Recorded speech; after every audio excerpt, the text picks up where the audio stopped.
اس نے کہا اس وجہ سے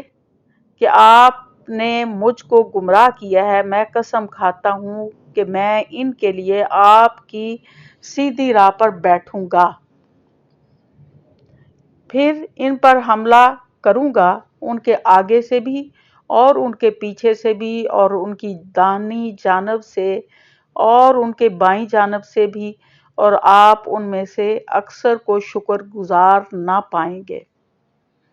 اللہ تعالیٰ نے فرمایا کہ یہاں سے ذلیل و خوار ہو کر نکل جا،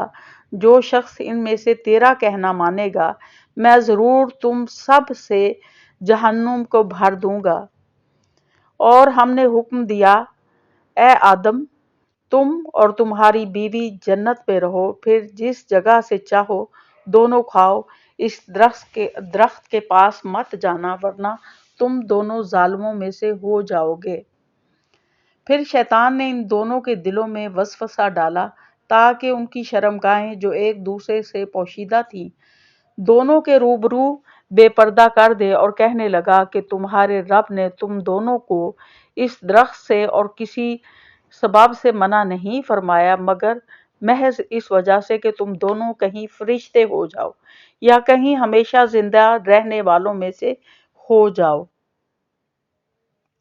اور ان دونوں کے روبرو قسم کھا لی کہ یقین جانیے میں تم دونوں کا خیر خواہ ہوں۔ سو ان دونوں کو فریب سے نیچے لے آیا، پس ان دونوں نے جب درخت کو چکھا دونوں کی شرمگاہیں ایک دوسرے کے روبرو بے پردہ ہو گئیں،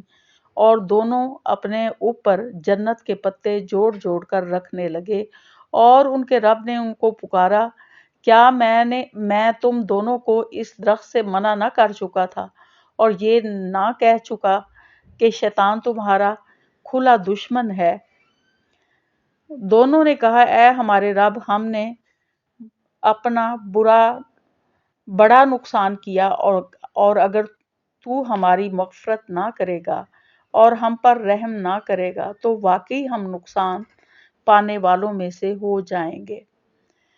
حق تعالیٰ نے فرمایا کہ نیچے ایسی حالت میں جاؤ کہ تم باہم ایک دوسرے کے دشمن ہوں گے، اور تمہارے واسطے زمین میں رہنے کی جگہ ہے اور نفع حاصل کرنا ہے ایک وقت مقررہ تک۔ فرمایا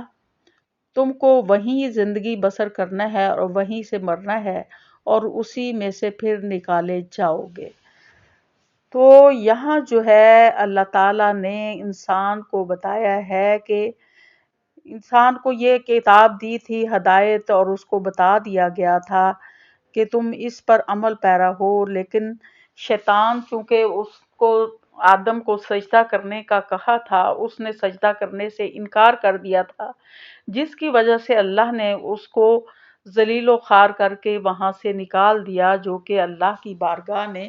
بڑا مقرب تھا۔ یہ فرشتوں کی جماعت میں تھا، ویسے یہ جن تھا لیکن اپنی کثرت عبادت کی وجہ سے فرشتوں کی جماعت میں شامل ہو گیا تھا۔ لیکن جب اس نے آدم علیہ السلام کو سجدہ نہیں کیا تو اللہ نے اپنی بارگاہ سے اس کو نکال دیا۔ تو پھر اس نے کہا کہ اللہ سے وعدہ لے لیا کہ مجھے مہلت دیجیے قیامت تک، اور پھر کہا کہ جب تک میں ان لوگوں کو سیدھی راہ سے بہکاؤں گا، ان کے راستے میں سیدھے راستے میں بیٹھوں گا، یعنی کہ وہاں ان کو بہکاؤں گا، اور پھر ان کو آگے سے پیچھے سے دائیں سے بائیں سے یعنی ہر طرف سے جو ہے ان کو بہکاؤں گا، اور ان میں سے اکثر لوگ جو ہیں وہ شکر گزار نہیں ہوں گے۔ تو اللہ تعالیٰ نے فرمایا کہ میں تمہارے سمیت جو تمہارے ساتھی ہوں گے ان کو جہنم سے بھر دوں گا، اور پھر یہ ہے کہ اس نے جب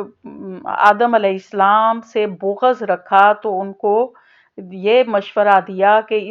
جس درخت کے پاس اللہ تعالیٰ نے ان کو جانے سے منع کیا تھا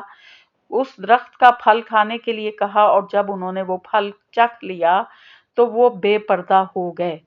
تو شیطان کا پہلا حربہ جو ہے وہ فحاشی پھیلانا ہوتا ہے، انسان کو بے پردہ کر دیتا ہے، بے لباس کر دیتا ہے اس کو۔ تو انہوں نے پتوں کے ساتھ اپنے آپ کو ڈھانپنا شروع کر دیا،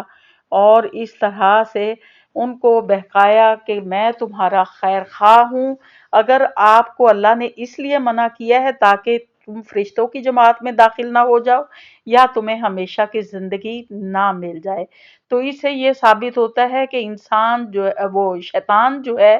انسان کے دل میں جو ہے وہ فائدے ڈالتا ہے کہ آپ کو یہ فائدہ مل جائے گا، میری بات مانو گے تو یہ فائدہ ملے گا، جس کی وجہ سے انسان جو ہے وہ بہک جاتا ہے اور اللہ کی نافرمانی کر بیٹھتا ہے، اور جب اللہ کی نافرمانی کر لیتا ہے تو پھر اللہ نے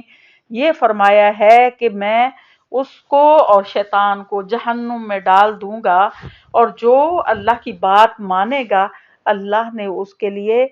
جنت کا وعدہ کیا ہوا ہے، جو شیطان کے بہکاوے میں نہیں آئے گا۔ تو شیطان جو ہے وہ انسان کو فحاشی کی ترغیب دیتا ہے اور اس میں اسے اٹریکشن جو ہے وہ دلواتا ہے،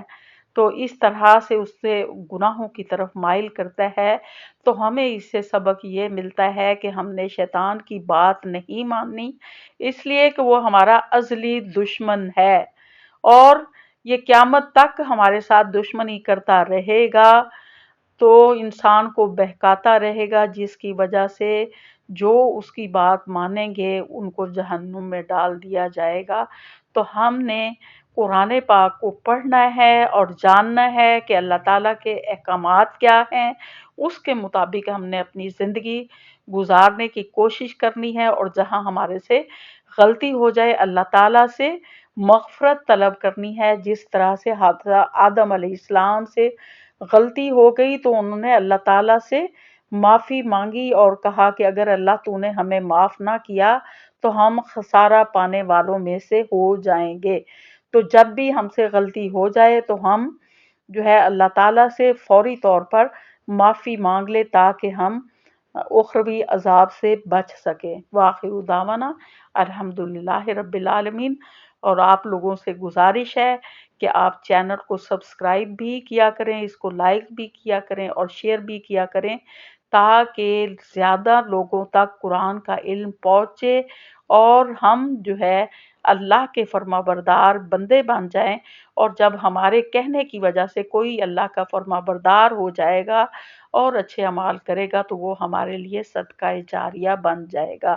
جیسے میں نے پہلے بھی بتایا تھا کہ جب ہم آگے جائیں گے تو ہم سے پوچھا جائے گا کہ یہاں کیا لے کر آئے ہو اور پیچھے کیا چھوڑ کر آئے ہو۔ تو جو پیچھے ہم چھوڑ کر آتے ہیں وہ یہی باتیں ہوتی ہیں جو ہم اچھی باتیں کسی کو بتاتے ہیں اور وہ ان پہ عمل کرتا ہے تو وہ اس کا ثواب اجر و ثواب ہم تک پہنچتا رہتا ہے مرنے کے بعد بھی۔ تو ہمیں اپنا آگے بھیجنے کا بھی انتظام کرنا ہے اور پیچھے چھوڑنے کا بھی انتظام کرنا ہے کہ ہم پیچھے بھی کچھ چھوڑ کر جائیں۔ وآخر دعوانا الحمدللہ رب العالمین۔